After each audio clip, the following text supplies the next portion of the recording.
Cerebro de Bruca.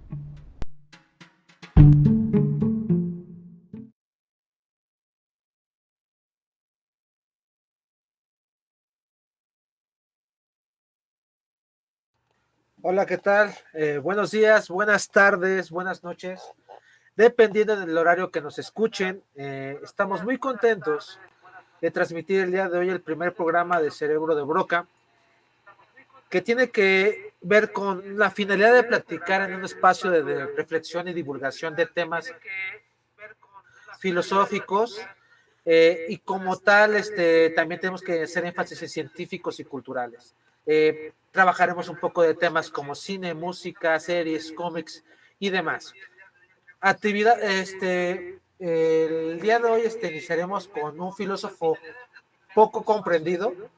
En este caso será Soren Kierkegaard, y abordaremos desde la idea del amor y los diferentes aristas que puede idealizar, y de igual forma cómo este ideal cambia de generación en generación. Sin más por el momento, les presento a mis compañeros. Hola, Abraham, ¿cómo estás? Buenas noches, iniciamos. Hola, ¿qué tal? Buenas noches. Pues un gusto estar aquí en Cerebro de Broca, la primera transmisión que vamos a hacer. Abraham, apóyanos con tu audio. ¿No se oye? ¿No se oye? A ver, ahí va. Ok, ¿y ahora sí me escucho? Bien, entonces. Claro que sí. Pues buenas noches, me presento, mi nombre es Abraham Fernández. Un gusto estar aquí en la primera transmisión de Cerebro de Broca. La anterior no quedó muy buena, pero esperemos que ya quede bien ahorita.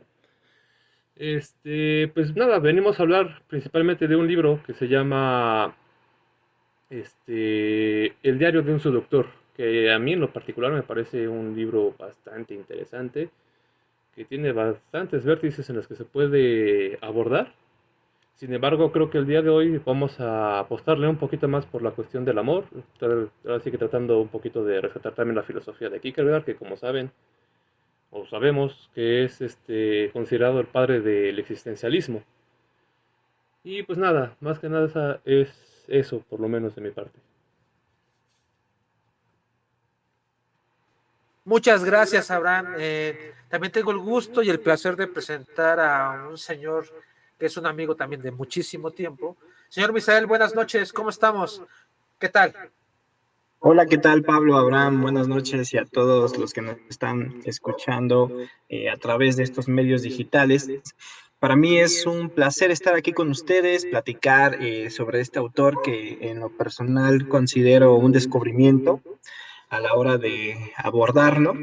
Y sobre todo el tema que nos une y que encuentra este autor pertinente es este tema del amor, ¿no? Desde un punto de vista, pues veremos si filosófico, en términos de la literatura, pero personalmente considero que habría que pensarlo más como un tema de carácter social, que merece un análisis propiamente social, pero en un ámbito más relajado, creo yo, menos estresante de apoyarnos de una teoría específica, quizás si hagamos guiños en algunos o gestos de autores que nos pueden también dar luz sobre este tema, pero particularmente hablaremos de Kierkegaard, quien es un filósofo desde mi punto de vista que va más allá de un tema propiamente reflexivo, y se involucra en el tema desde su punto de vista, y creo que Diario de un Seductor es un texto que nos invita a esa reflexión del cómo vivimos y experimentamos esto que llamamos amor, ¿no? Vamos a ponerlo ahí, y valdría la pena platicarlo desde un punto de vista, pues, relajado, tranquilo. Ya se pone bueno el asunto, pues estaríamos cayendo en los dilemas del amor tóxico. Muchas gracias, Misael. Bueno, vamos a darle contexto a Diario de un Seductor de Soren Kierkegaard. Bueno, hay que tomar en cuenta que Soren Kierkegaard es un autor del siglo XIX, y que va a ser un autor que más que nada va a pensar su filosofía a partir de sí mismo. Eh, como en la sesión anterior lo checamos, y bien lo mencionaba Misael en una plática previa, él va a ser la contraparte a ese pensamiento filosófico alemán.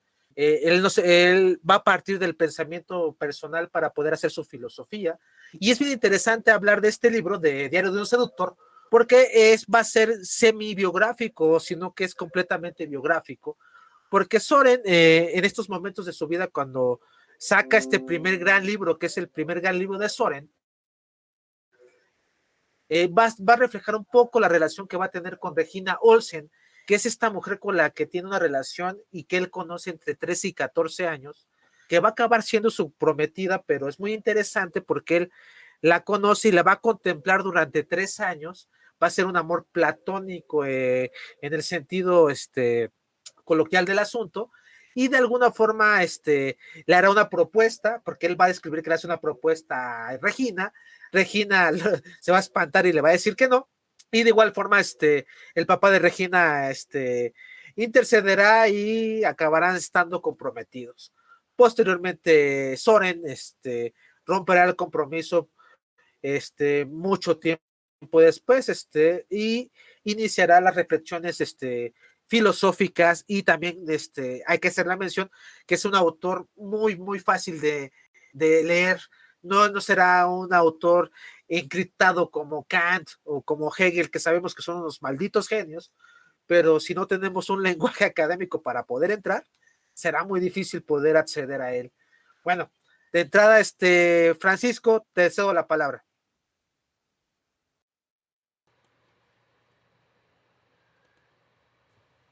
Abraham, ¿sigues ahí? Sí, sí, disculpe que vaya lento, pero entre el estudio y esto, pues ahí tarda un poquito, pero aquí ando. Sí, sin duda, como dices, me parece que hablar de Kierkegaard no podría ser tan complejo como sería hablar de un Kant, de tal vez un Deleuze, un Guattari. Sin embargo, me parece que el desarrollo que él tiene sobre el hombre, las tres proposiciones que toma del hombre religioso, eh, no me llega bien a la mente nunca los nombres de los que propone él, pero sí recuerdo que son tres, y son como, uno es la parte moral, el otro es el que se deja llevar por el deseo, y el otro no alcanzo a recordar ahorita porque pues no estudié, perdone maestro, perdone usted maestro, este, pero sí, a mí me parece muy interesante cómo hace este desarrollo de cómo, inclusive yo creo que lo podríamos hasta abordar desde la teoría lacaniana un poco, desde cómo te vas ubicado en el deseo, ¿sabes? Cómo te satisfaces y cómo te posicionas en él. Y creo que es algo que se ve muy bien en este libro. Por lo menos lo que decían, en cómo va operando en medida de su deseo para conseguir algo que él cree que está deseando. Es algo que él llama o llamamos como Catalina, ¿no? Pero realmente, ¿qué es lo que está deseando de Catalina? Porque no sabes si es que está deseando a la persona, qué es lo que desea. A final de cuentas, me parece muy interesante cómo va desarrollándose el personaje, en cómo va deseando y cómo se va colocando ahí, en su deseo, en esa dialéctica que va manejando, ¿no? Este, pero claro, o sea, es súper interesantísimo ver cómo de un momento dice, quiero estar con Catalina, o Catarina, no me acuerdo bien cómo se llama, cómo se pronuncia, y cómo a final de cuentas la deja ir de una forma tan abrupta, tan extraña, que parece que no es convencional, ¿no?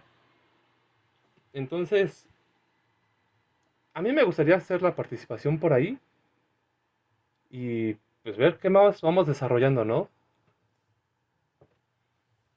Claro que sí, Abraham, gracias también por el comentario. No sé si podamos lanzar la primera cápsula de otro de nuestros colaboradores, que es el señor Jonathan Oseguera, Johnny. Sí, no, ya, sin eso. No sé si la puedes lanzar. Ok. Hola a ¿Tú todos, nos gracias indicas, por Abraham, por escucharme. favor?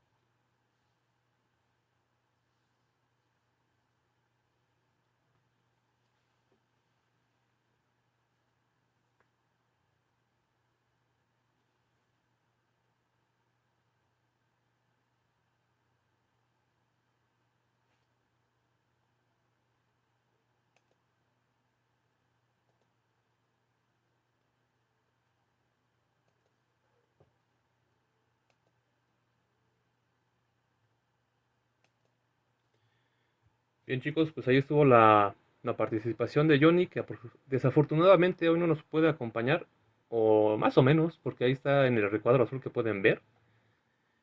Desgraciadamente sus datos no le dan para capitalizar su imagen y su voz con nosotros, ¿no? Pero ahí está su participación en su cápsula. Gracias, Abraham. Bueno, ahora sí, vamos ahora sí a la carnita del asunto, ¿no? Vamos a empezar a platicar de este señor que nos tiene el día de hoy, platicando de filosofía, de la idea del amor, del existencialismo, como bien lo mencionó Abraham. Misael, ahora sí, ¿qué nos puedes contar? Sí, fíjate que un poco escuchando a Abraham, me parece muy interesante esta precisión que hace sobre la percepción que tiene el autor en el texto de Diario de un seductor, pues justamente nos invita a reflexionar este aspecto, ¿no? Kierkegaard nos motiva a hacer una reflexión sobre si el amor es una cuestión de poseer, ¿no? O construirlo. Si es un tema en el sentido más terrenal, por decirlo de alguna manera, de vivir para él o vivir de él, ¿no? Y creo que ahí es donde vienen una suerte de elementos que me gustaría rescatar, porque entender Diario de un seductor es entender a Kierkegaard desde el inicio. Él es un teólogo al mismo tiempo que filósofo, como bien lo comentó Pablo al principio de la cápsula, escritor del siglo XIX, quien está peleándose de alguna manera con la filosofía idealista del momento, y él parte del punto desde su existencia, es decir, habla desde una filosofía o una ontología desde lo a priori, ¿no? Desde el en sí para sí. Y a mí me llama mucho la atención, ¿no? Por cómo él habla desde su vida y desde su existencia. Y de ahí que consideremos que este autor nos sea, digamos, el pionero del existencialismo de alguna manera, o que lo retomen autores clave quienes en algún momento posterior hablarán de esto como un planteamiento filosófico serio, cargado de mucho razonamiento y que nos lleva a reflexiones mucho más complejas, como lo puede ser Sartre, entre otros. Lo que a mí me llamó mucho la atención de este autor y en Diario de un seductor es que este es un texto que te invita a introducirte, es un texto morboso, yo diría, porque te invita a indagar en un diario, en un diario en el que dices tú, bueno, es como cuando te encuentras el diario de tu carnal, ¿no? Y descubres que tu carnal sufre un buen, güey, o sea, que le lloró al amor como no tienes idea, pero al mismo tiempo lo que está cierto, lo que hace Kierkegaard, perdón, en Diario de un seductor es justamente esa invitación a la reflexión del yo, ¿no? De cara a esto que llamamos el amor, ¿no? Y es ahí donde quisiera primero abonar un poquito sobre esta idea que estoy planteando, ¿no? ¿Qué nos está mostrando Soren en este texto tan bonito? Él considera, desde mi punto de vista, que para poder indagar en esto hay que reconocer nuestra existencia. ¡Pum! Ya, ¿no? O sea, no hay que decir el amor es una figuración eh, creada por una abstracción allá fuera de mí, sino que esta deviene de mí desde mi punto de vista y es algo que podríamos comentar ahorita. Valdría la pena conocer el punto de vista de Pablo, de Abraham, pero al menos a mí la pregunta que está de fondo en este diálogo entre, a mí me va a permitir corregir un poquito, entre Cordelia y Juan, que son los personajes principales de la obra, quienes ellos están en un diálogo ahí amoroso, bien interesante, ¿cómo construyen su encuentro? ¿El amor es una construcción o valdría la pena preguntarnos, es algo ya dado? ¿No? Y creo que valdría la pena ahí, que me gustaría dejar aquí mi intervención como con esta pregunta detonante o que motive esta reflexión, porque desde mi punto de vista, lo que hace Diario de un seductor es justamente llevarnos a a ese cuestionamiento, ¿no? ¿Es dado o lo construimos? ¿Qué carajo es el amor, no? Porque es ahí donde se pregunta el autor, a través de esta, es que parece una novela, pero realmente es una reflexión de carácter muy serio, pero creo que valdrá la pena platicar un poquito sobre la obra, pero también bajo esta línea de pregunta, ¿no? Creo que es como una propuesta que hago. Muchas gracias, Misael. Bueno, antes de yo dar mi punto de vista, porque como bien lo mencionaste, para este Soren es muy serio, ¿no? Es una, o sea, el hecho de que sea introspectivo personal no le quita seriedad a lo que él nos está contando desde su apartado filosófico, pero sí me gustaría cederle la palabra a Abraham para que reafirmaras tu punto de vista, Abraham, para que pues, empecemos a redondear, porque sí me gustaría mucho puntualizar un poquito ya más a mí en la parte filosófica, pero sí me gustaría que ustedes puntualizaran sus puntos de vista a partir de lo que les genera Kierkegaard en este libro.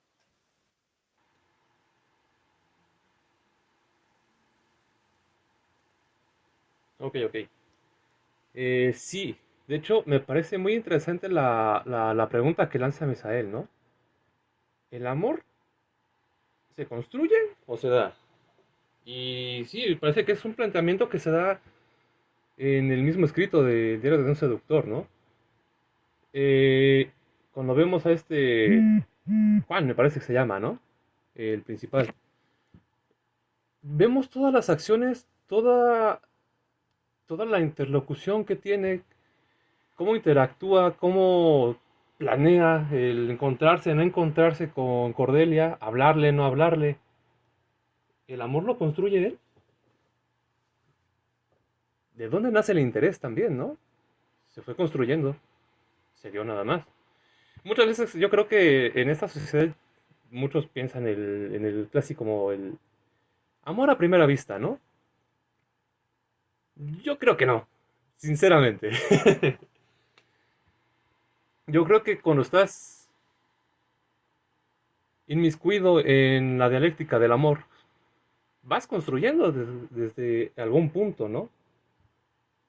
Construyes desde que ya existe un interés desde tu parte, es decir, tú estás interpuesto, estás dando algo de ti para construir algo desde la otra persona también.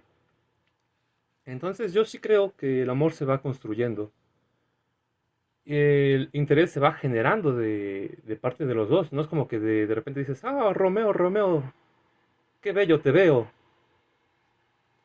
Y te enamoras, ¿no? Eso yo creo que solamente pasa en las novelas. Es como algo que se vende una idea nada más. Pero sí, creo que el amor realmente se construye. Pero a mí también lo que me hace mucho ruido de este libro es entonces cómo concebimos el amor, no solo cómo lo construimos. El amor es propiedad privada. El amor es poseer algo, somos objeto del amor. Entonces yo creo que esas serían unas preguntas que también yo dejaría lanzando un poquito para terminar esta intervención breve, que creo que serían unas preguntas muy interesantes de abordar también. Gracias, Abraham. Tienes toda la razón de eso. También hasta atendiendo la pregunta que lanza Misael. Bueno, a mí me gustaría abordarlo desde la perspectiva de este señor, ¿no? De Soren. Uno de los puntos que él trabaja desde su parte filosófica y su parte de construcción académica o su construcción de conocimiento, habla de ser tú mismo, ¿no? Y el concepto de ser tú mismo, ¿cómo ser tú mismo? Para Soren Kierkegaard, la verdad, no está fuera de uno mismo. La verdad, para construirla está en cómo pensamos y en cómo vivimos. Es decir, que seamos congruentes en la forma de pensar y cómo vivimos a partir de este pensamiento. Es decir, cómo lo vamos a desarrollar a través de la construcción de este pensamiento. Entonces, me gustaría mucho practicar esta parte porque de ahí viene todo el pensamiento, ¿no? Vivir por una verdad propia, ¿no? O sea, por eso es el detalle de Kierkegaard, ¿no? yo voy a vivir por mi propia verdad y la búsqueda de la verdad propia nos vuelve individuos, ¿no? Porque esa es otra arista de él, ¿no? El ser tú mismo para buscar mi ser como individuo, ¿no?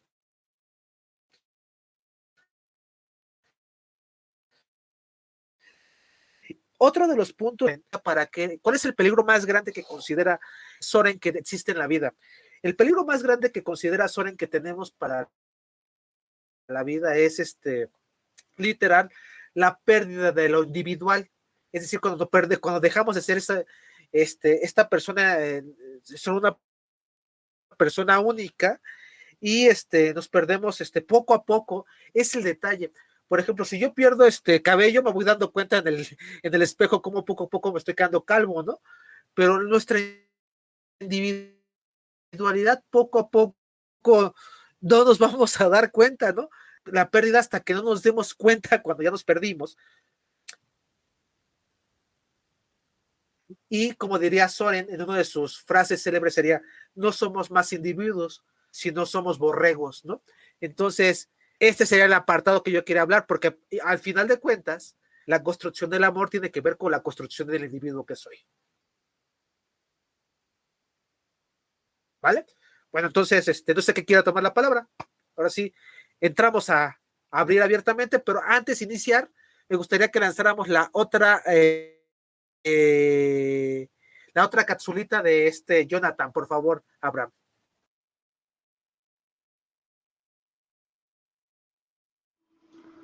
Hay que establecer una clara diferencia entre seducción y amor. La seducción es algo muy vital para la vida, que inclusive es usado por los animales para fines reproductivos.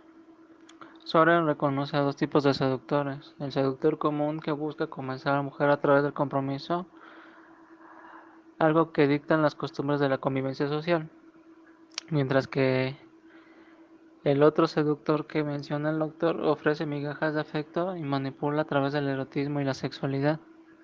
Se debe entender que este tipo de seductor es como un animal, pero para el filósofo es el artista que vive solo para sus pasiones. El filósofo nos invita a deconstruir el concepto del amor, concepto construido a través del arquetipo del seductor. Creemos que el enamoramiento y el erotismo son prioritarios para conceptualizarlo como amor, pero según las obras del amor escrito por el propio Kierkegaard, el amor no busca en los amantes lo suyo, busca dar y se convierte en nuestro, permitiendo el encuentro de la independencia y la libertad, realizándose a partir del otro. Y a ustedes, amigos, les pregunto, ¿cómo les gusta ser seducidos o cómo les gusta ser amados?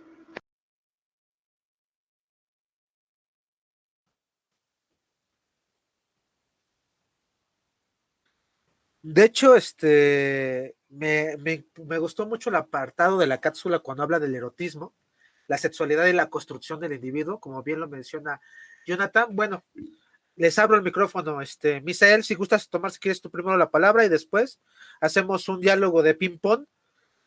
Yo considero que quizás nos tomemos un poco la palabra a todos para que, como lo dijimos al principio, no queremos que sea académico, queremos que sea charla de amigos, pero pues que no sea charla de borrachos, ¿no? Entonces, pues vas, Misael. Bueno, a mí me gustaría partir de estas preguntas que lanza Abraham antes, casi al finalizar su intervención sobre si se va construyendo desde algún punto. Es una afirmación que nos comenta Abraham que le emite este trabajo de Kierkegaard. Pero yo preguntaría, ¿cuál es ese punto, no? ¿Cuál es ese punto base desde el cual uno va a construir? Y volvemos a ese dilema, ¿no? En la cápsula ya nos comentaba Johnny que existen ciertos constructos sobre el amor y la crítica dirigida que hace Kierkegaard es sobre la construcción del amor desde la visión del seductor, ¿no? Y nos clasificó estos tipos de seductores que construyen una visión del amor desde el punto de vista del autor. Sin embargo, a mí me gustaría agregar otro elemento que creo que viene muy a bien a lo que estaba planteándose en este momento, ¿no? También me gustaría un poquito atender al final la pregunta que lanzas tú, Pablo, sobre la la hipótesis que sostiene el autor sobre la pérdida de la pérdida de, de lo individual y cómo esto puede, sí o no, transgredir, ¿no? La pregunta, y es una pregunta que quizá ahorita en nuestro diálogo podamos igual, y te invitaría a que me apoyes a contestarla sobre, pues, no es la relación del amor, es entre dos parejas según esta visión tradicional del amor. Entonces, no la individualidad ahí cede cuando cedes al capricho de otra persona. Esa sería una pregunta que a lo mejor, eso sería, creo que ese es uno de los cuestionamientos que él hace. Sin embargo, valdría la pena aquí sumar lo siguiente.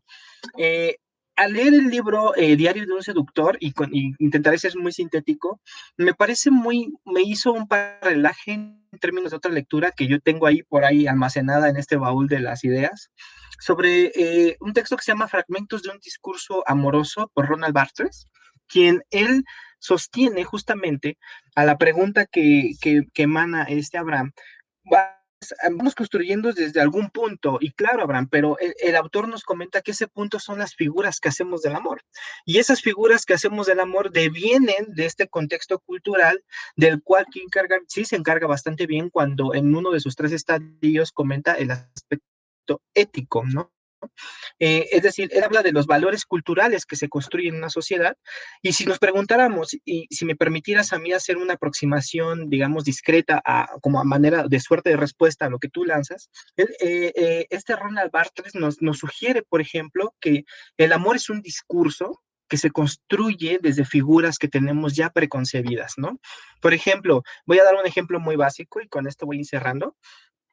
Él dice, bueno, la expresión, es que es tan parecido a mí, es que tiene tantos elementos como yo, es lo que le pasaba a Cordelia, ¿no? Y me recordó mucho esta expresión de es que somos tan afines y tenemos tanto en común, nos gusta la misma literatura, nos gustan las mismas películas. Es cuando tú preguntas cuál es ese punto de inicio, es la figura que uno ya tiene preconcebida. Y yo lo encontré en un apartado del texto que estamos hoy comentando sobre el diario de un seductor, cuando Cordelia comenta lo siguiente. Me voy a tomar la libertad de leerlo, si me permiten, y creo que esto va a encerrar mi idea, creo que de lo que propongo como aspecto de ese punto de inicio, de dónde inicia el amor. Yo, al igual que Ronald Barthes, considero que son figuras del amor ya preconcebidas. Y fíjate, y en un fragmento del libro yo lo encontré. Dice, antes de encontrarlo, ya conocía yo de esa frase, ¿no? De una expresión ahí de que se sentían las nubes y no sé qué, ¿no? Y luego dice, es que es bien interesante lo que dice aquí y me recordó mucho este texto que les estoy comentando. Dice, antes de encontrarlo, ya conocía yo esa frase, pero solo él me enseñó su significado. Y cuando la empleo, siempre pienso en él. Cuando la protagonista dice eso, ¿no? Siempre pienso en él, pues creo que es capaz de conocer cada uno de mis pensamientos. Tómala, ¿no? La primera figura es capaz de verme, es capaz de entenderme. Y luego dice, en donde más relata un gusto. Y esto para mí es una figura muy clara de lo que dice Ronald Barthes sobre, tenemos ya preconcebidas ideas sobre qué debería de ser y sobre eso nos ajustamos. Y luego dice, él era un maravilloso instrumento, siempre afinado, rico en tonos como ningún otro.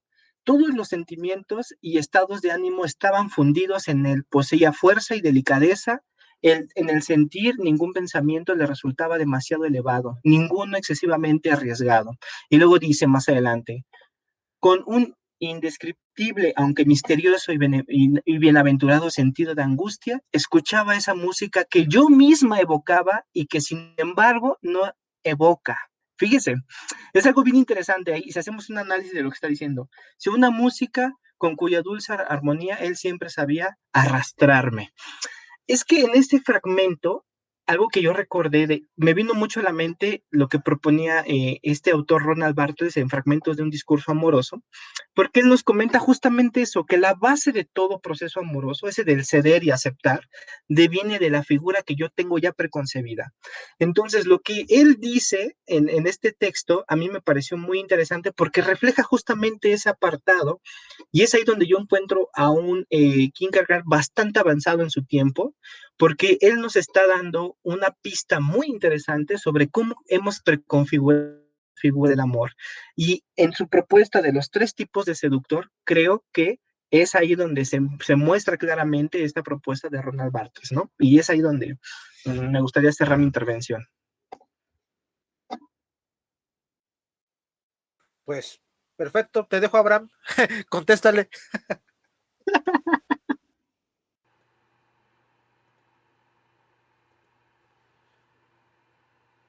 Ok, a ver si así es, oye. Sí, a mí creo que algo de lo que me llama muchísimo la atención de lo que habla Misael es principalmente sobre la mirada y el cómo te ves reflejado en el otro.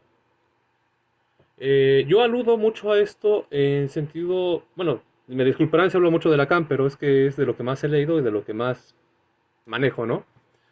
Este, yo recuerdo mucho un texto que se llama El estadio del espejo, justamente cuando empiezas a hablar de la mirada, de cómo, cuando hablas de cuando Cordelia dice que es muy parecida a Juan en gustos, pues en todo prácticamente lo está diciendo, ¿no? Se está viendo reflejada ella en Juan. Es una mirada de otredad. Me veo reflejado yo en el otro. Entonces yo también hacía un trabajo hace algún tiempo más personal. Yo caía en cuenta que también cuando me llega a traer algún tipo de chica, caigo en lo mismo, en el decir, es que me gusta porque se parece mucho a mí. Entonces, también cabría preguntarse si es que la atracción también llega a nacer desde la posición en la que tú te estás viendo hacia el otro. Y eso es algo que a mí me dejaba muy consternado, ¿no? Cuando yo empecé a hacer este trabajo. Entonces el amor tiene que ver en el reflejo en el que yo me estoy viendo. ¿O en qué se basa el amor también? Yo la verdad no supe darle mucha explicación, pero me parece que desde la teoría de Lacan sí es muy importante ver y entender este estadio del espejo, ¿no? Cómo te estás viendo tú hacia el otro y cómo esas virtudes que tú tienes las vas a ver en otras personas y probablemente eso sea lo que genere algún tipo de atracción, porque no creo que se pueda llamar amor tampoco, ¿no? Eh, bueno, eso por la Pues parte no sé, tú de... eres el psicólogo. No lo sé, tú dime.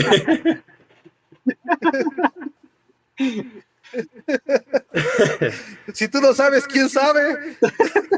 Oh, Johnny, ¿por qué no estás aquí para Perdón, salvarme? sigue. Ok, pero sí, en la parte en cuanto a la mirada Perdón, sigue. me parecía muy interesante abordarlo desde ahí.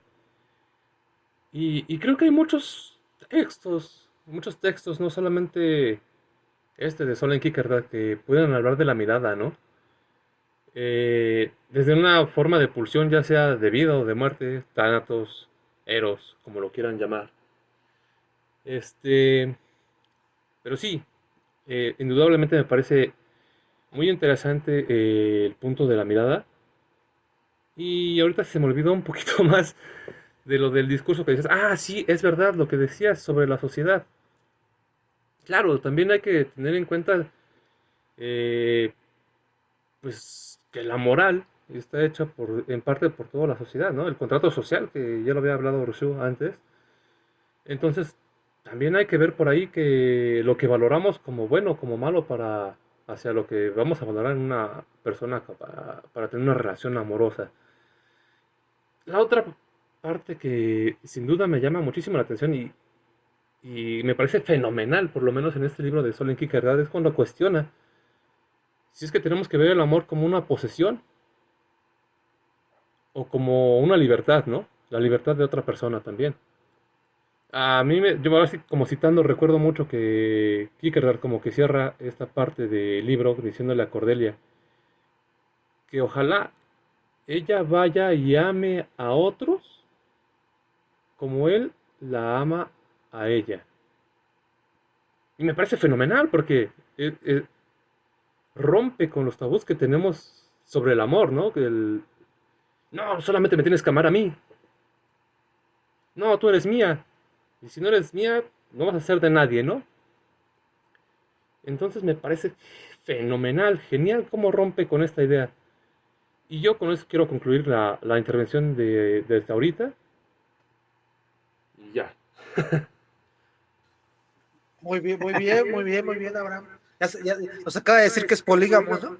Pero bueno, seguimos. Casi, casi. Entonces, bueno, continúo, vamos. Perdón. Esto no lo pude evitar, dije, Abraham lo dijo abiertamente. Lo siento, Abraham. Toda tu creencia judio-cristiana se acaba de ir al suelo. Entonces, bueno, otro punto de los que quería abordar de Soren es lo siguiente: perderse lo finito y perderse lo infinito. Eso también lo trabaja mucho él porque es la búsqueda de la individualidad. Tal cual el del plano finito, bueno, hay que explicar qué es el plano finito para Soren. El plano finito para Soren es todo lo que nos rodea, nuestra familia, nuestros amigos, la gente que nos rodea alrededor y las situaciones que tenemos. Para Soren es muy importante darle respuesta a esto.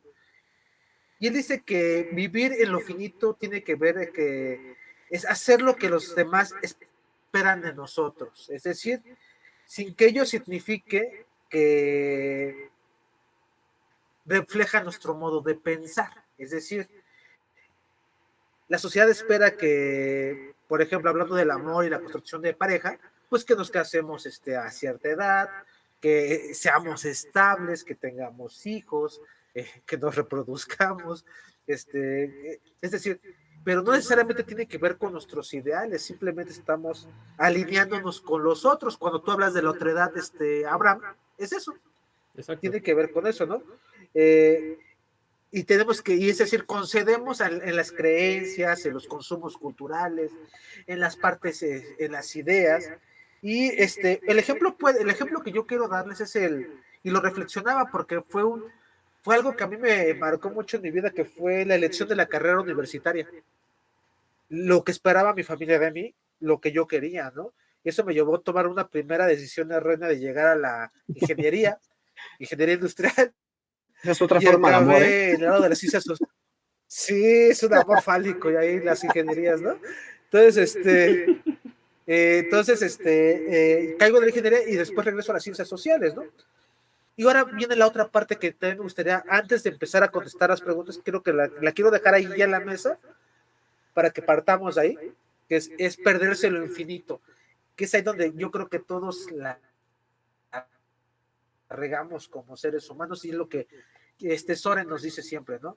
Y conforma el nexo con el resto de posibilidades que podemos tener, no solamente las posibilidades de lo que espera la familia y las personas de nosotros, tiene que ver con ese infinito gama de posibilidades, la cantidad de profesiones que podemos elegir, pero pues en la finitud nos podemos perder. Las parejas que podemos tener, hablando del amor, ¿no? Porque cuando yo me hago monógamo, renuncio a tener otras parejas, ¿no? Es una decisión. O sea, pero ahora bien, hay que tomar decisiones siempre porque nuestro tiempo es finito, es decir, es limitado. Y eso es lo que creo que nos plantea Soren en el libro, ¿no? Al final de cuentas, él se plantea una decisión potente bueno, spoiler, al dejar a esta mujer, ¿no? A Cordelia, y eso hace que tomemos decisiones. Por ejemplo, el amor, por ejemplo, si bueno, sería esta parte la que quería yo dejar abordada. Quería darle contestar un poquito lo que decía Misael. ¿La individualidad cede ante los demás? Pues yo creo que sí, ¿no? Pues somos súper racionales, pero cuando estamos enamorados, somos bien irracionales, ¿no? No sé a qué se deba, y si el psicólogo no sabe, pues, Dios mío, me voy a suicidar, ¿no? Pero habría que entenderlo desde la posibilidad. Yo creo que tiene que ver con la parte de lo infinito, es decir, al yo ceder mi individualidad, tomo una decisión para no perderme lo infinito, ¿no? Para no perderme en el mar de decisiones. Continúo con el ejemplo de la universidad. Yo conozco a muchas personas que dicen, me voy a tomar un año sabático. Acaba el maldito año y no saben qué estudiar y se toman otro año. El segundo año siguen sin saber qué estudiar y ya no estudiaron nada. Se perdieron en lo infinito. Y no, y Soren nos plantea en este libro decisiones, ¿no? Todo el tiempo está decidiendo, ¿no? Todo el tiempo se plantea decisiones potentes, poderosas. Bueno, eso sería lo que quería abonar. Misael, antes de iniciar, me gustaría que lanzáramos la otra cápsula de Johnny Abraham. ¿La puedes lanzar, por favor?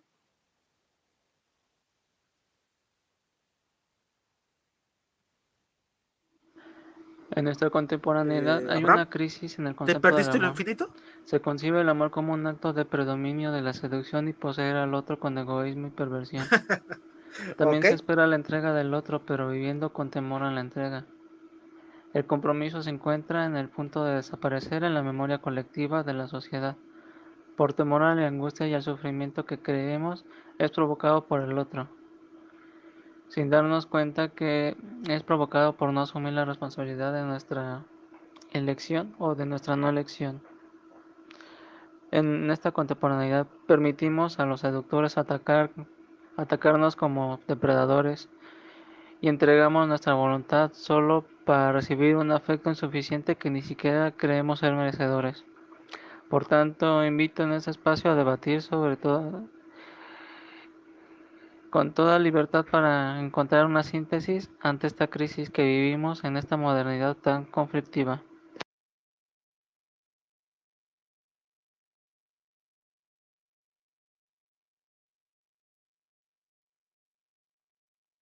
vale. Pues Abraham, vas. Mátanos desde la psicología. Ok, de hecho, eh, yo sí tengo la duda de es que si existe un amor racional. No estoy muy seguro, por lo mismo que mencionas tú, que pues hacemos estupideces, ¿no? Cuando estamos enamorados. Te vas hasta Tulpetlac, te vas a Metepec, te vas a meterte no sé dónde. Ahí donde ni pasó Dios, pero vas a arriesgarte por una mujer, vamos a decirlo, ¿no? Está muy cañón. Te vas a Cuernavaca. Te vas a Cuernavaca. Pero creo que sí podría existir algún tipo de amor racional, sin duda. Me parece que no sería tan común, pero creo que sí, sí puede haberlo. Ya lo hablaba, bueno, se hablaba, ¿no? Del amor platónico, que precisamente era eso, el que te ayudaba a trascender, que no es como la concepción muy actual que tenemos de que es como el crush, ¿no?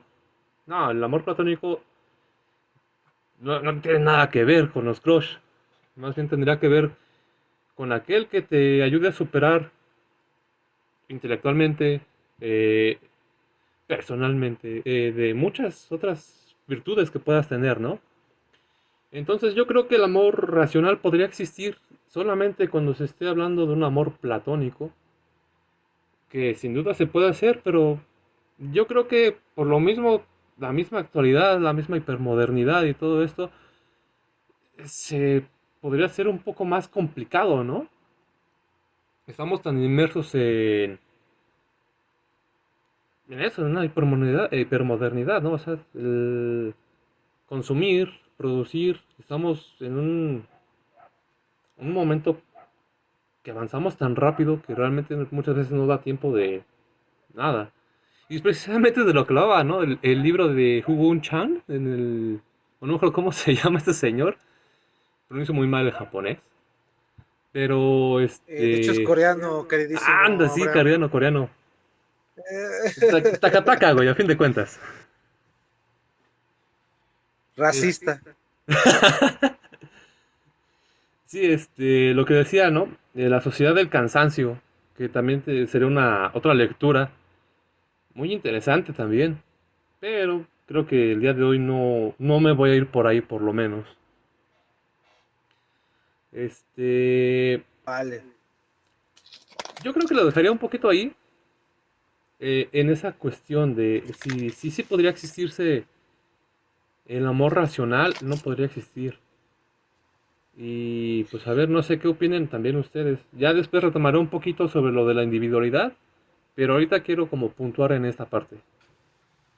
Perfecto, perfecto, Misael, pues vamos, yo te hice dos cuestionamientos, creo que Abraham de alguna forma te hace otro, porque estamos hablando del planteamiento del amor, y pues vámonos. Claro, órale.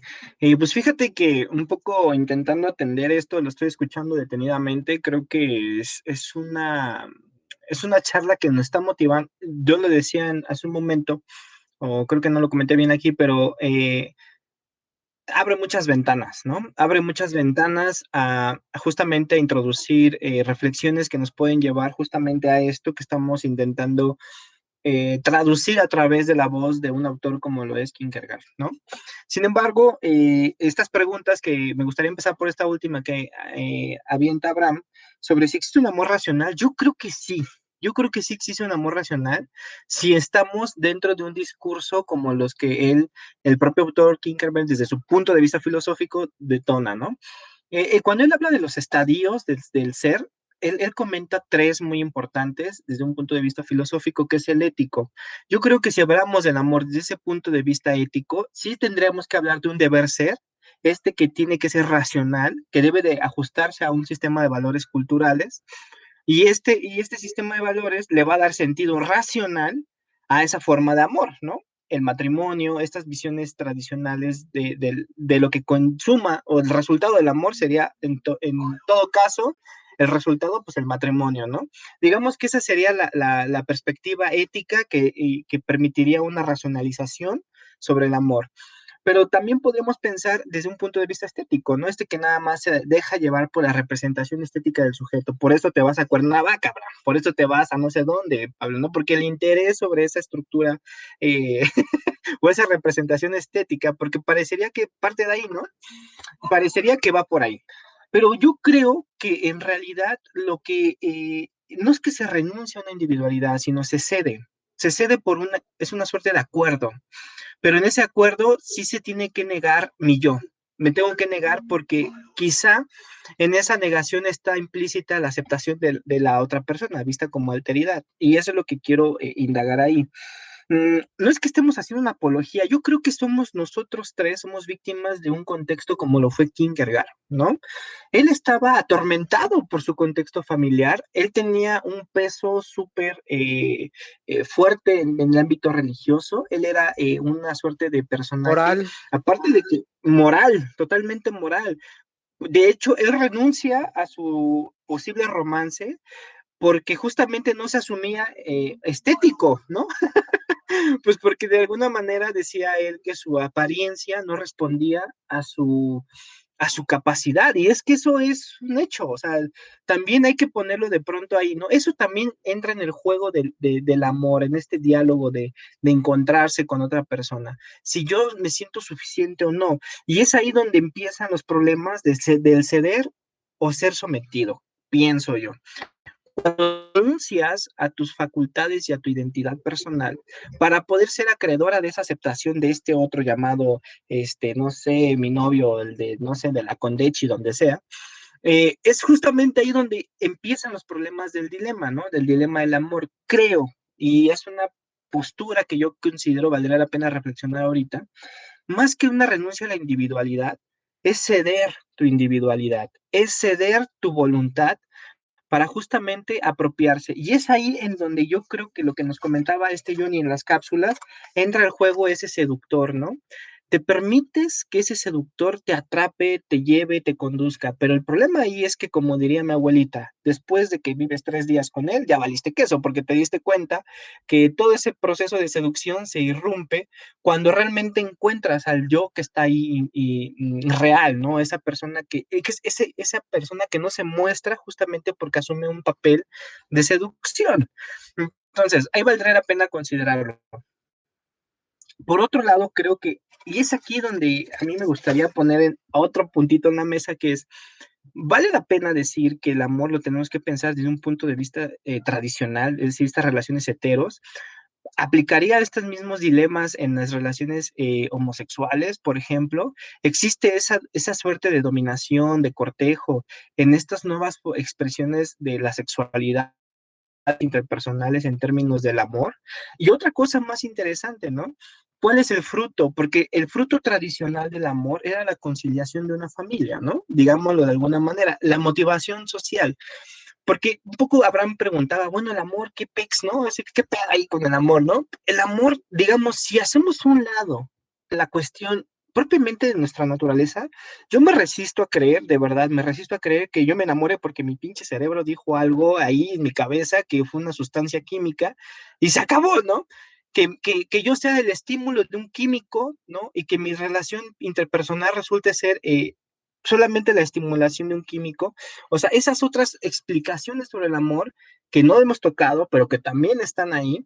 Yo no sé si Kierkegaard las pudo mirar porque obviamente no era en su época, pero hoy nos dicen que hasta por respirar sabemos identificar la atracción sobre la otra persona, ¿no? Desde la manera en que hacemos una lectura. No hay que olvidar que somos entes animales. Incluso Kierkegaard en la cápsula lo comentaba Johnny, ese animal seductor, pues claro, no hay que olvidar que tenemos esa capacidad de cortejo, incluso hasta corporal, e incluso la química del cuerpo influye en ese proceso. Y es ahí donde entra, no manches, está bien pelón, bien feo, narizón, y tú estás bien bonita, mi niña, ¿por qué estás con él? Una estructura horrenda y nefasta ante los ojos de la estética, como bien lo dice Kierkegaard, pues para esta persona resulta seductora, ¿no? Resulta seductora mi estructura. O sea, hay muchos elementos que pueden nutrir este tema del amor, pero más allá de eso, quisiera yo también comentar, por ejemplo, cómo, ¿cuándo se convierte el amor en un problema? Porque pareciera que Kierkegaard nos habla de cómo se construye, pero aquí el problema es problematizarlo. Una vez que se alcanza, o sea, yo diría en la novela o en el trabajo que él hace, mejor dicho, pues nos habla que él renuncia a esa posibilidad de amor, renuncia a esa posibilidad de acceso a, es decir, renuncia al establishment de cómo debe de ser una relación amorosa, de su época, obviamente, y sobre todo se reconoce. Yo creo que, ¿qué pasa cuando tenemos casos? Y digamos, voy a aterrizar un poquito este punto con los chicos de la escuela con los que trabajo, en donde sus relaciones amorosas son realmente violentas. Son realmente de agresión ya física, donde verbal, simbólica, todo lo que tú quieras, que responde a toda una estructura actual. Por eso mi pregunta sería, ¿cómo Kierkegaard puede apoyar a un joven actual sobre la idea del amor, ¿no? Porque creo que hay elementos que valdría la pena rescatar del autor, porque yo creo que hoy en día las jóvenes son víctimas de ese seductor animal que mencionaba Johnny en el podcast, pero también ellas pueden ser seductoras bestiales, ¿no? Entonces, también, digamos, esto no es una cuestión unidireccional, sino yo creo que se cruza y en ese encuentro es complicadísimo el tema.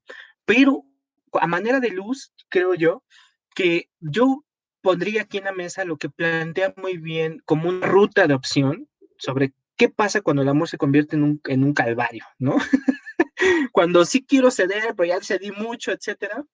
Dice Eric Fromm en su libro del arte de amar, por ejemplo, que esto coincide mucho con Kierkegaard, es constructivo, o sea, se va construyendo, pero es al mismo tiempo un proceso artesanal en el que ambos se deben de involucrar en esa creación llamada amor, ¿no? Lo interesante aquí es reflexionar si vale la pena sujetarme a una forma de amor o no.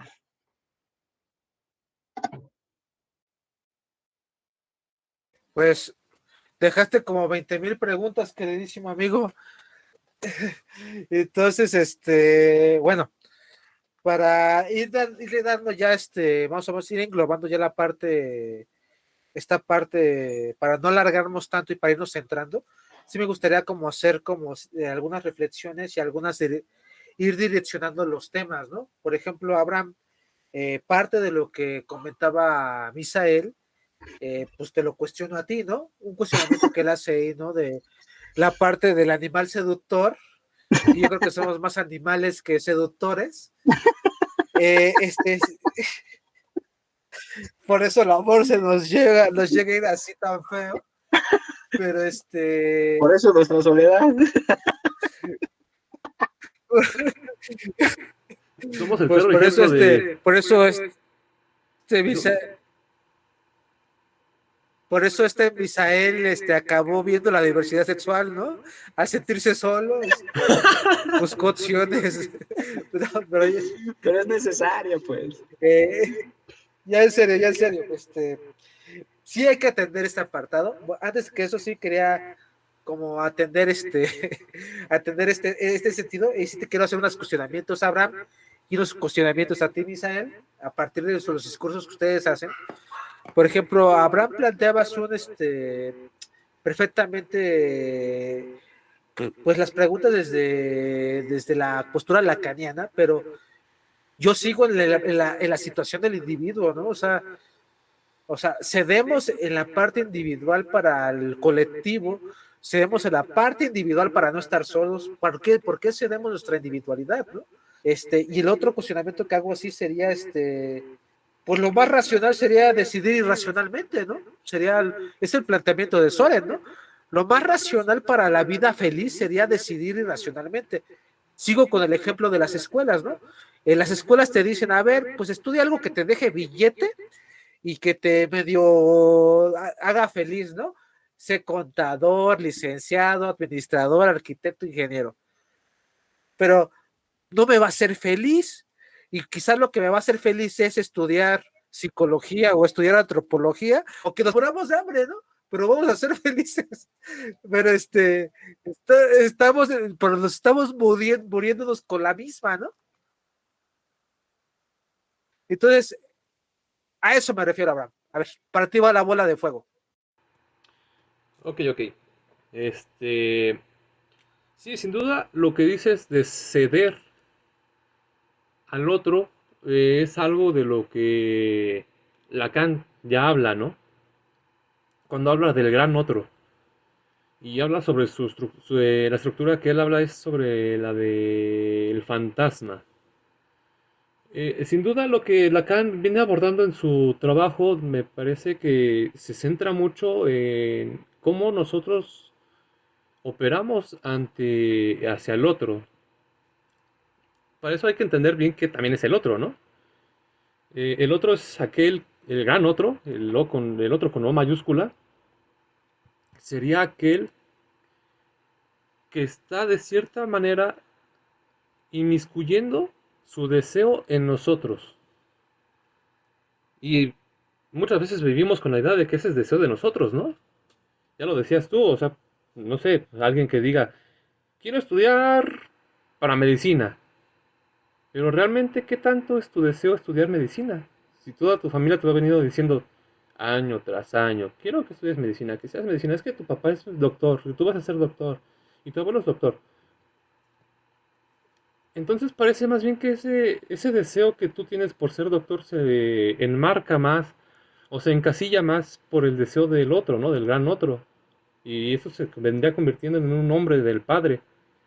Debes ser doctor porque es lo que te están diciendo los demás. En ese sentido, pues es como nos venimos manejando muchas veces, muchos de nuestros deseos, ¿no? Yo lo pongo de una manera muy particular, perdón. Este, yo no quiero tener hijos. Y yo desde muy chico le dije a mi padre, ¿sabes qué? El linaje de los Fernández se acabó aquí. Porque yo soy el último Fernández, ¿no? De toda la familia. Entonces, ellos me decían, ¿no? ¿Por qué? Si eres el Tu último Fernández. pensamiento patriarcal, Abraham, ¿no? Exacto.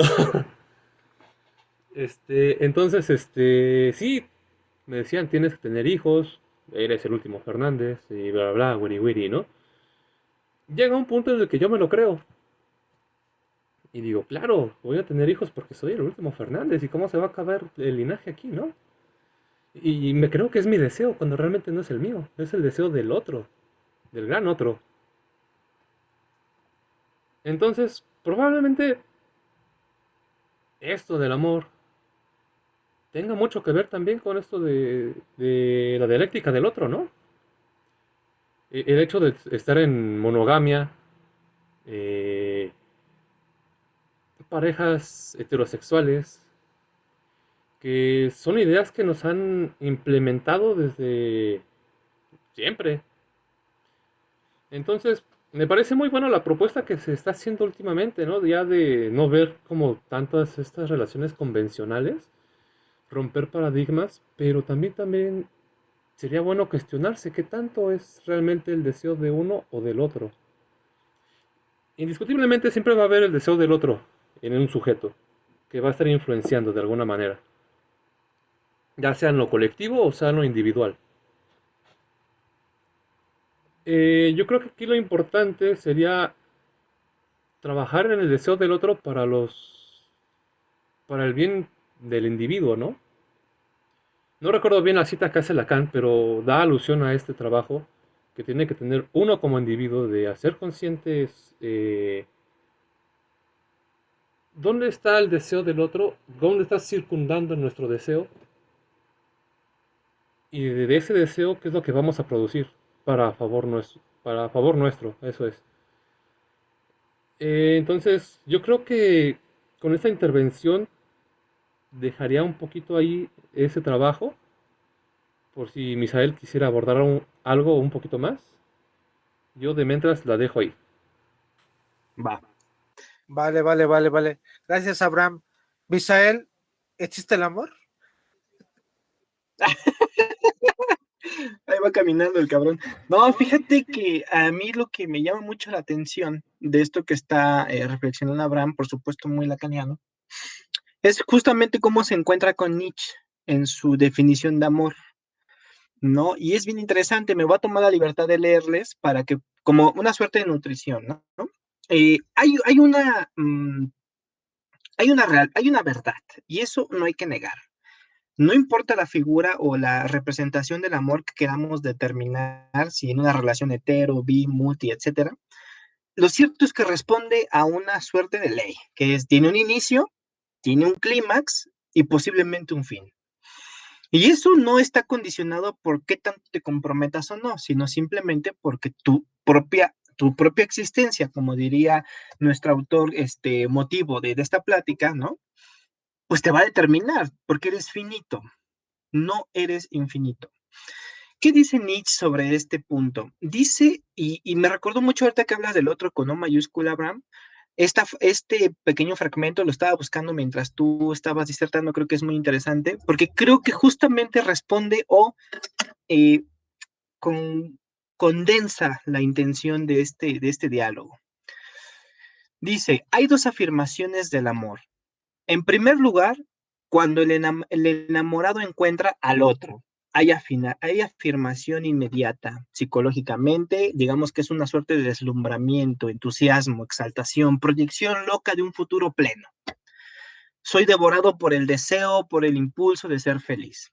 Digo así a todo cegadamente, es decir, es ese amor es este encuentro con el amor seductor, ¿no? Luego dice, sigue un largo túnel. Mi primer sí está carcomido de dudas. El valor amoroso es incesantemente amenazado de depresión. Es el momento de la pasión triste. Digamos que ese sería el segundo momento. La sensación del resentimiento y de la oblación. De este túnel, sin embargo, puedo salir. Puedo superar, sin liquidar. Lo que afirme una primera vez, puedo afirmarlo de nuevo sin repetirlo, puesto que entonces lo que yo afirmo es la afirmación, no su contingencia. Afirmo el primer encuentro en su diferencia, quiero su regreso, no su repetición. Digo al otro, viejo o nuevo, reconocimiento. Yo entiendo aquí que lo que dice Nietzsche es que existe sobre la palabra amor un criterio de valor. Y contra viento y marea, el sujeto afirma que el amor tiene un valor. Si no, no tendría sentido hacerlo. Y tiene un valor social, tiene un valor emocional, tiene un valor incluso hasta físico, carnal. Pero a lo que yo digo y lo que coincido con este apartado de Nietzsche y que creo que empata perfectamente con lo que estamos hablando, aquí la pregunta no es si vas a vivir el amor, sino, ojo, que no te encuentres con un pinche seductor animal porque te jodiste, güey. Si te tocó un seductor tradicional, como lo dice en la cápsula Johnny, ¿no? El seductor común, pues ya la libraste porque va a responder a ese estándar de valores institucionalizados. Pero si te encontraste con un seductor animal, tómala. Ahí sí la vas a sufrir porque quizá el destino sea, como nos dice muy bien en la obra de Kierkegaard, pues la soledad. Te vas a quedar solo, porque tú vas a ceder demasiado, vas a ceder tanto a esa experiencia del amor, ¿no? De aventura, etcétera. En el libro hay una expresión que a mí me gustó muchísimo sobre, tiene ahí un alto valor desde mi punto de vista sobre cómo define los secretos, ¿no? El secreto tiene una suerte como de seducción, pero al mismo tiempo tiene un peso y un valor que es, vas a sufrir, ¿no? O sea, tiene su doble fuerza. Si tú vives un amor pasional, que está fuera del canon, ¿no? Tradicionalmente establecido, pues el precio es guardarlo en secreto, tontamente, porque sabes que no responde a la realidad que te dicen o que dicta la sociedad, pero al final de cuentas, esa es la seducción que te da ese interés. Digamos, no nos hagamos tontos, creo que todos hemos caído en ese proceso. Tú te fuiste a Cuernavaca, Pablito no sé a dónde, y yo por Ajuya, ¿no? Pero al final de cuentas, ese es ese secreto que le dio sentido. Vivimos un amor. Para mí, lo que me enseñó Kierkegaard es justamente que no es un problema, incluso hasta moral, es parte de tu existencia. Por eso creo que su tema es existencial propiamente. Tienes que vivir, no sabes experimentar otra forma de amor. Lo puedo asegurar. Wow, pues sí, este, pues, o te vas a Cuernavaca o te, o te clavas con un amor que te deja a ti, te quedas 3 años pensando en ella, ¿no? Me han contado. Se rumora, la gente se, rumora. se rumora que te pones a llorar en el centro histórico, ¿no? En el Entonces, el sabor de los azulejos por ahí, si tienes una foto mía, aguarda. Entonces, ya hablando en serio, ya hablando muy en serio de esto, hay muchas ideas en el aire, muchísimas ideas en el aire. Hay que irlas cerrando poco a poco porque se va a hacer muchísimo más largo. Y la idea de esto es que poco a poco vayamos cerrando ideas. Y una de la idea de que creo que tenemos que trabajar, y no lo hemos trabajado, Soren Kierkegaard habla de la prohibición, ¿no? Ojo, el deseo y la prohibición están presentes. La prohibición, lo prohibido, ¿no? O sea, lo que es prohibido es algo básico. ¿Se está perdiendo el audio? Díganme para que me cambie. No, no, No, no. yo te escucho bien. Fue mi sordera. Ok, ok. Es el amor. Es el amor. El amor no te Por aquí permite escucharlo.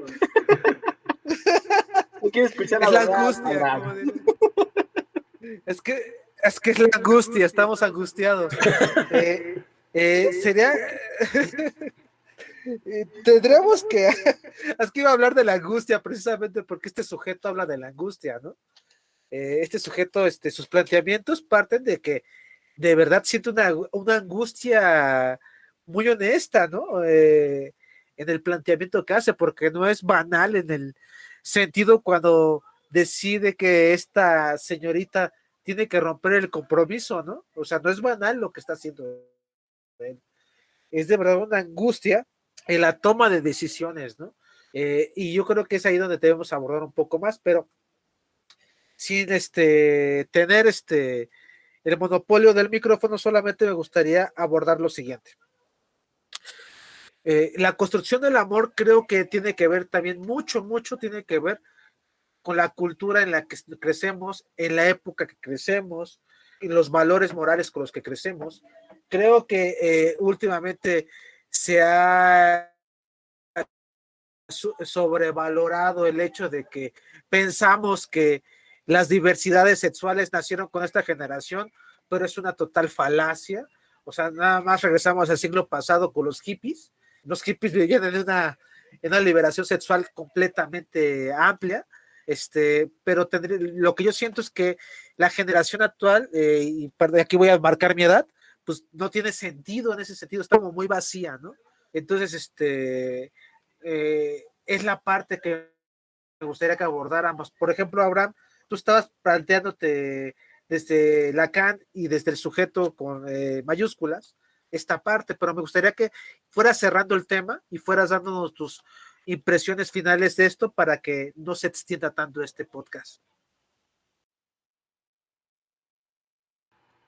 Sí, claro, más que conclusiones, me gustaría ampliar, ¿no? Un poquito más las preguntas. Porque a final de cuentas creo que uno de los fines también de este podcast es como dar apertura a más cuestionamientos. Eh, Ahorita que escuchaba yo creo que fue a ti, Pablo, no recuerdo bien. No, es cierto, fue a Misael, que hablaba sobre cómo percibíamos el amor, algo así me parece, ¿no? Eh, y retomando también lo que dijo hace ya bastante tiempo, de que el amor podría ser racional, sí, eso. Yo pensaba un poquito en Descartes, cuando habla del cogito ergo sum, que sin dudas habla sobre la capacidad que tiene el ser humano para pensar, hacer las cosas antes de hacerlas, ¿no? Pero me parece imprescindible cuestionarse esa afirmación que hace Kierkegaard. No sé si a ustedes les ha pasado, no solamente hablando de amor, sino de cualquier otra cosa, que inclusive antes de poder hablar y pensar lo que vamos a hablar, hablamos sin pensar. Entonces, ¿dónde queda el cogito ergo sum del que hablaba Descartes, no? El pienso, luego existo. Pienso, luego hago. Pienso, luego produzco. Ahí fácilmente lo podríamos abordar desde el inconsciente, ¿no? Que el inconsciente no piensa, solamente habla. Cuando tenemos esos fallos, podremos pensarlo desde que el fallo es desde el inconsciente, ¿no? El inconsciente es el que está hablando. Entonces, realmente el amor también podría ser el cogito ergo sum, hablándolo también desde los celos, ¿no? Muchas veces llegan los celos sin pensarlo. Es más, no es como que llegues y pienses, oh, hoy me desperté muy celoso, quiero llegar y tener muchos celos. No, o sea, llegan, ¿no? No es algo que construyes antes, algo que construyes y lo vas a expresar, ¿no? Es algo que simplemente aparece. Eh, entonces ahí también como que me gustaría dejar un cuestionamiento abierto, porque sin duda no podemos ser completamente racionales tampoco. Siempre va a haber algo del inconsciente que va a salir a flote, ¿no? Entonces, sí, me gustaría como dejar esa parte ahí. Eh, de lo que hablabas, de cerrar con el otro, yo creo que no hay forma de cerrarlo, ¿sabes? Porque ese es un trabajo que siempre va a estar como muy, no sé si decirlo actual o cómo abordarlo esta vez, pero me parece que sí, siempre vamos a estar inmiscuidos en la otredad y con el otro de O mayúscula. Sin duda es un tema que da para muchísimo para hablar. Tendríamos que hablar de aquí desde la decisión del yo también, en el cómo nos estamos dividiendo entre los deseos propios y los deseos del otro. Y ya lo decía Misael, ¿no? O sea, yo creo que inclusive ceder en una relación sería como dividirse. dividir el deseo del otro y dividir el deseo propio. Claro, aquí tendríamos que ver hasta qué punto, ¿no? Hasta qué punto estamos dejando nuestra posición en segundo lugar. Este, sí, pero sin duda, claro, o sea, cuando estamos hablando de cuestiones de amor, nos vamos a encontrar inevitablemente divididos entre el deseo de la otra persona y el deseo de el propio. Se habla mucho en psicología, ¿no? De que tienen que tener acuerdos, algo así llaman. A fin de cuentas, yo creo que son relaciones de poder. El que cede y que no cede el otro. Pero también, o sea, son cuestiones que se pueden dejar por desarrollar mucho y se puede desarrollar mucho desde aquí. Pero yo creo que voy a concluir con eso hasta ahorita. Gracias, Abraham. Híjole, dejas más preguntas, ¿no? Cuando hablabas de Descartes, pues yo creo que aquí vamos a hacer un salto cuántico y vamos a hacer una machincuepa para unir un poco el pensamiento de Soren y de Descartes. Pues los dos están buscando a Dios, ¿no? Para pronto, ¿no? O sea, para pronto son hombres netamente religiosos, ¿no? Descartes, en su pienso, luego existo, es buscar ese pensamiento que nos permita encontrar la verdad a pesar de nuestra limitación de sentidos, ¿no? Pensando que el pienso, luego existo es la demostración de que Dios existe, porque es lo que hace de Descartes, ¿no? Descartes con su método dice Dios existe, a pronto, ¿no? O sea, ese demiurgo malvado que pueda parecer que nos puede engañar, pero la conclusión de Descartes es que pues Dios es tan infinitamente bueno que nos dio racionalidad para poder dudar y para poderlo encontrar, ¿no? Ahora bien, pero aquí entramos en un conflicto, creo yo, que es lo que yo quiero, y es la machincuepa que le mando a Misael, ¿no? Sí, los dos son sumamente religiosos, ¿no? Pero Soren está en contra de la racionalidad per se. Entonces, ¿cómo le entramos ahí, señor Misael? No, porque el amor no puede ser racional, entonces, porque pues entonces no sería amor, ¿no? Entonces sería un contrato. Entonces, ¿qué carajos es el amor? Pues ahí te va, Misa. No manches. Bueno, hay hay dos precisiones. Al final Soren renuncia a su postura religiosa, ¿eh? Porque no puede vivir con esa angustia. Tiene que renunciar de alguna No manera. renuncia, no renuncia, no renuncia. Tiene que renunciar porque, bueno, yo voy a decir por qué. Cuando reconoce el último estadio, que es el teleológico, como filosofía está bien, porque al final de cuentas es esa búsqueda de salvación, de una salvación, ¿no? El amor también juega ese papel. Es una búsqueda, es una salvación a una sensación de soledad. Es una salvación a un sentimiento de separatidad, como diría Eric Fromm, ¿no? El miedo a estar solo. El amor juega, hace ese papel de encuentro, ¿no? Porque enteramente somos sociales. Pero a tu pregunta de cómo puede ser racional en un contexto tan cargado de religiosidad, por decirlo de alguna manera, o esa búsqueda, yo podría decirte que no está peleado. O sea, al final de cuentas, mm, el amor es como Dios, es una abstracción que responde a una necesidad. No, de verdad, responde a una necesidad, satisface ese momento y encuentras una sanidad, pienso yo. Pero ojo, al ser una abstracción, debe de ser significado por cada quien. Y ese es el problema que yo encuentro, ¿no? Por eso yo decía que al significarlo, o yo digo que al significarlo está el problema. Esto de que, como comenta Abraham, ¿no? De, pues, ¿dónde queda el pienso luego existo? Pues es que aquí no hay cabida, ¿no? Justamente porque estamos en un mundo de contrastes que también él vivió, Soren vivió, ¿no? Y decide de alguna manera responder a sí mismo, pero reitero, o sea, el objetivo final es sanear una necesidad, pienso yo. Eh, por eso pienso que sí es egoísta, de alguna manera, ¿no? Y sí pienso que tiende a ser, sí se racionaliza el arreglo afín, diría el Weber, ¿no? Hay un arreglo afín ahí, tiene que haber un ajuste, tiene que haber una suerte de... No, yo considero que sí. O sea, bueno, Pablo, a menos que seas un amoroso impulsivo y entonces tú sí harías esa poligamia como tu estilo de vida o qué onda, ¿no? No, a lo que voy sería, no, definitivamente se hace racional cuando decides petrificarlo, ¿no? Es decir, estabilizarlo socialmente en un consenso, ¿no?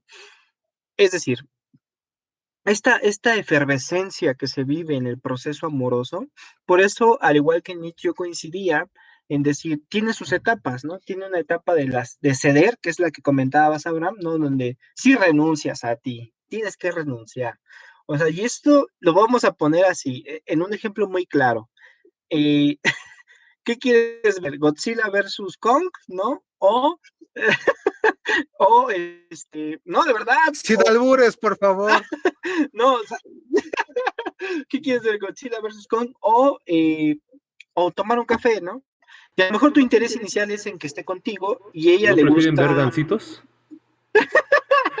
totalmente, ¿no? Entonces dices tú, y es ahí donde entra lo que dices, Abraham, es la microfísica del poder Foucaultiana, ¿no? Donde en cosas tan elementales Literal. como eso, en cosas tan elementales como eso, determina quién cede y quién no, ¿no? En tomar una decisión. Y eso ya implica todo un reto, ¿no? Y ahí sí, haciendo favor a Dios, diría, pues Diosito, sálvame si mi respuesta es errónea, ¿no? Porque entonces la pierdo, entonces se va y lo que consideraba de ella, pues se fue fugazmente, ¿no? Entonces, no sé si esa identidad religiosa determine tu forma de amar, pero sí creo que hay un constructo de valores implícitos que te determinan. Eso sí creo. Y si te apegas a una visión religiosa, pues no hay nada que cuestionar, ¿no? Porque al final de cuentas tú estás cediendo a decir, pues bueno, yo creo que esta es la estructura del amor, esta es la estructura de la familia, etcétera, y pues no tengo a qué renunciar. Cedo a esa idea. Y es más cómodo. Pero el problema es cuando te enamoras de la dark, ¿no? El problema es cuando te enamoras de la punk o de una no Del sé, psicólogo. o del psicólogo, porque las estructuras morales que se construyen de uno y de otro van a chocar totalmente. Esa sería mi opinión. No, y cállate, que yo siendo psicólogo me enamoré de una Dark. Bueno, ¿Y cómo me fue? la situación aquí es muy interesante Cuéntanos. porque aquí el Chismecito. planteamiento tiene que ver con la parte ideológica, ¿no? Sí, sí, claro. Tiene que ver con la parte ideológica, ¿no? Bueno, ya, vamos cerrando, muchachos. Se van a cumplir ya las 2 horas que teníamos Ay, caray, planeadas en 10 qué minutos. padre. Eh, se fue rapidito, solamente haciendo la mención que este es el primer intento de hacer un diálogo fluido, creo que salió bien. Claro. Le agradezco mucho a Abraham por darnos la plataforma y ser el interlocutor, el técnico de El host. sonido, todo eso. El, el, El hot. ¿Es con El S hot. o con T? El hot. El hot. El hot amoroso. Así es. Bueno, entonces, me parece que está platicada para mucho más. Exacto. El próximo podcast tenemos planteado, si todo sale bien, hablar con Lutz Kerferstein, que acaba de sacar un libro que se llama La historia de la música, que es un planteamiento muy, muy, muy fregón. Y lo parte desde la historia, desde la cultura. Si no se logra con él, tenemos otros temas ahí en la bolsa. Y pues sería todo por nuestra parte. Bueno, falta hacer la siguiente mención. Yo sigo insistiendo que Soren no renuncia a Dios, es completamente religioso. Y me voy a aferrar a esa idea hasta el final de mis días. Pero bueno, Sí, tienes razón. no sé si Abraham quiere cerrar con algo. Sí, eso que dices de que Soren no renuncia a Dios, yo concuerdo también, ¿sabes? Y de hecho creo que en ese sentido podría ser como un tipo Spinoza, que parece que se aleja completamente de lo que es Dios, pero realmente no lo hace, o sea, sigue sobre su mismo eje, pero trabaja de diferente forma a la que estaba acostumbrado uno habitualmente, ¿no? En esas épocas. Entonces, no creo que renuncie a su religión. Yo creo que es un tipo Spinoza. Sí, totalmente, totalmente. Fue un desvarío mío. De hecho, pues en su lecho de muerte, ¿no? Tiene ese proceso más cargado a su ontología. Yo creo que él, y con esto me gustaría cerrar, Pablo, Abraham, él sí experimenta esos tres estadios en plenitud. Experimenta su ética, experimenta su autocrítica de la estética y sobre cómo él ve a la belleza. Y finalmente creo que también hace esa búsqueda de salvación ante una visión teológica, ¿no? Mm, y es ahí donde valdría la pena decir, ¿de qué te salva el amor? Que no te salve la teología. Ahí, ya nos dimos cuenta que Misael, antes de antropólogo, es ministro de la iglesia de los humanos. No, no es cierto, Ya, Misael. ya tenemos varios memes por ahora, ¿eh? Sí, me cae. No, pues un gustazo, de Bueno, verdad. pero por ejemplo, pues ya dijimos un meme, por ejemplo, el meme de Abraham es polígamo, Misael es es LGTB y aparte ministro. Entonces ya traemos LGBTIQQQYZW. varias para el Y próximo. más, Sí, que estaría interesante abordarlo en una siguiente ocasión, pero sí me gustaría que invitáramos a alguien de la comunidad, porque a veces parece como muy fálico, ¿no? Pero Ajá. sin más, también tenemos un tema la, la chistera que es sobre la quedaría perfectamente bien para que se pudiera ligar con esto, en dado caso que Lutz no pueda responder a nuestro llamado. Y sería todo por nuestra parte. Nos despedimos. Abraham Fernández, nada que ver con Pedrito Fernández. Nada que ver. Misael López, y yo, Pablo Bouchan, y el señor Jonathan Oseguera, de Franco. Nos despedimos de ustedes. Gracias por todo y pues sería todo, señor Abraham. Sí, un claro. fuerte abrazo a la Antes de que distancia. terminemos, a los que gusten seguirnos en las redes sociales, ahí estamos en Twitter, como Cerebro de Broca, @Cerebro de Broca. En Instagram estamos igual. En Facebook, ¿cómo lo estamos, Pablo, si me recuerdas? Igual, como Igual. cerebro de broca. Sí. Cerebro de Broca. Vientos. De todos modos, Cerebro de pues yo Broca creo Radio, que... ¿no? ¿Mande? Sí. Sí, entonces nada más eso. Cerebro de Broca Radio. Cerebro de Robo Radio, cierto. Podcast, creo que está, ¿no? Bueno, esas son nuestras redes sociales. En primicia Bueno, se ya va a después estar transmitiendo en el canal de Twitch de Rabia Dead, que será la transmisión en vivo. Y se subirán las demás plataformas posteriormente. Entonces, yo nada más agrego eso. De mi parte es todo. Gracias por casi 2 horas que estuvimos aquí echando desmadre. Un gusto. La verdad, sí, muy bueno. Pues que pasen buena noche Pues según lo escuchen.